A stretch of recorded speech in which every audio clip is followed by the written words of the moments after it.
Islam menolak makar. Berbagai pemberitaan media nasional menyebutkan, Syekh Panji Gumilang atau biasa dipanggil Abu Toto, merupakan Komandan Wilayah 9 KW9 NII. Lebih lanjut, struktur organisasi di dalam pondok pesantren Al-Zaitun mirip sebuah negara. Sehingga ditengarai, sang Syekh sedang mendirikan negara dalam negara dan, dengan demikian, dapat dikategorikan sebagai bentuk tindakan makar. Hal ini terkonfirmasi dari pernyataan mantan pengurus Al-Zaitun dan juga pendiri NII Crisis Center, Ken Setiawan. Ini ada hidden culture. Ini adalah gerakan makar yang mau mendirikan negara dalam negara, ungkap Ken usai mengikuti silaturahmi kebangsaan bersama MUI dan Kementerian Agama dalam menindaklanjuti pesantren Al-Zaitun pada Senin tanggal 19 Juni tahun 2023. Hal ini sangat terlihat jelas dengan pernyataan Ken yang mengatakan bahwa Panji Gumilang juga membangun struktur negara di dalam negara yang menjadikannya sebagai presiden dari negara yang dibuatnya tersebut. Tribunpriangan.com. Badan Nasional Penanggulangan Terorisme (BNPT) masih mendalami dugaan afiliasi Pondok Pesantren Al-Zaitun dengan Negara Islam Indonesia (NII). Jika hal tersebut terbukti, maka Panji Gumilang berpotensi dipidanakan atas tindakan penyebaran paham radikalisme dan dugaan makar.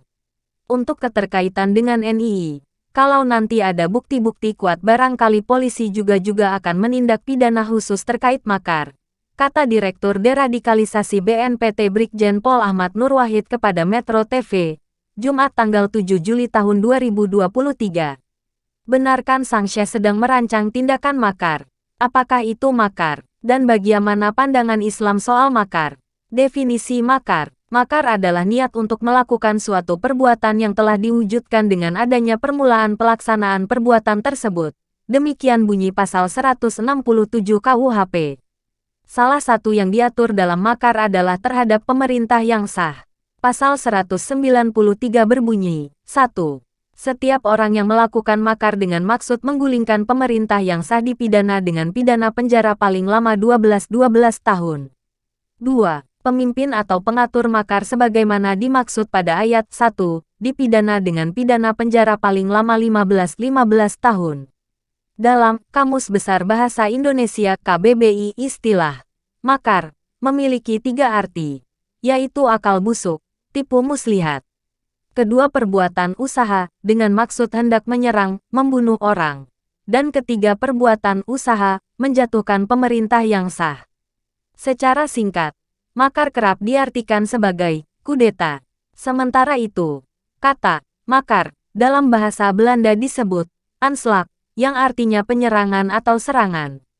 Secara bahasa etimologis, kata makar berasal dari bahasa Arab yang akar katanya makara. Pada mulanya adalah pohon rindang, rimbun, lebat yang lebat dahannya. Lalu digunakan untuk arti menutupi, karena pohon yang banyak dahannya akan menutupi dahan dan ranting yang ada. Ungkapan makara al-lail berarti malam yang kegelapannya telah menyelimuti, menutupi apa yang ada di dalamnya. Lalu, pengertian ini berkembang menjadi perbuatan menipu. Begitu juga dalam Kamus Mahmud Yunus kata makar berasal dari kata makara yamkuru makran yang artinya menipu. Dalam istilah Islam, makar ialah suatu tipu daya yang dilakukan oleh orang-orang kafir atau kelompok tertentu untuk menghancurkan kebenaran. Tipu daya ini bisa dilakukan dengan cara menyebarkan isu-isu, fitnah, dan dengan melakukan kekacauan. Ada juga yang mengartikan dengan memalingkan orang lain dari apa yang dikehendakinya dengan tipuan akal busuk. Sejumlah ulama memberikan pandangan perihal istilah ini. Antara lain, misalnya, Prof. Quraisy Shihab mengartikan makar sebagai mengalihkan pihak lain dari apa yang dia kehendaki dengan cara tersembunyi, tipu daya. Ismail Haqi Al-Buruswi mengartikan makar sebagai melancarkan kerusakan secara sembunyi-sembunyi dan meluas.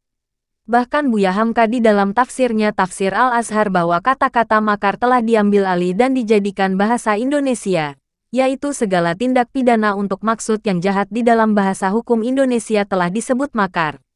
Dan beliau menafsirkan lafaz makar dalam Qis Al-An'am 6:123 adalah segala tipu daya untuk memalingkan seseorang dari tujuan yang dimaksudnya kepada tujuan yang lain, baik dengan perbuatan ataupun dengan ucapan-ucapan yang manis. Dan juga dipakai untuk memalingkan orang dari yang benar kepada yang salah, dari yang baik kepada yang jahat. Abdul Karim Zaidan dalam As-Sunnah Al-Ilahiyah fi Al-Umam wa Al-Jamaah wa Al-Afrad Sunnatullah kemudian memberikan pengertian yang lebih mendekati kebenaran adalah rencana tersembunyi yang teguh untuk melakukan apa yang dikehendaki oleh pembuat makar kepada sasarannya dengan cara yang tidak disangka-sangka. Tindakan makar, apalagi ada indikasi mendirikan negara dalam negara dapat dikategorikan sebagai al-baghyu. Secara etimologis bahasa pemberontakan, al-baghyu berarti menuntut sesuatu. Adapun secara terminologis al-baghyu adalah sikap menolak untuk tunduk terhadap seorang pemimpin yang sah tidak dengan kemaksiatan, tetapi dengan perlawanan, walaupun alasannya kuat.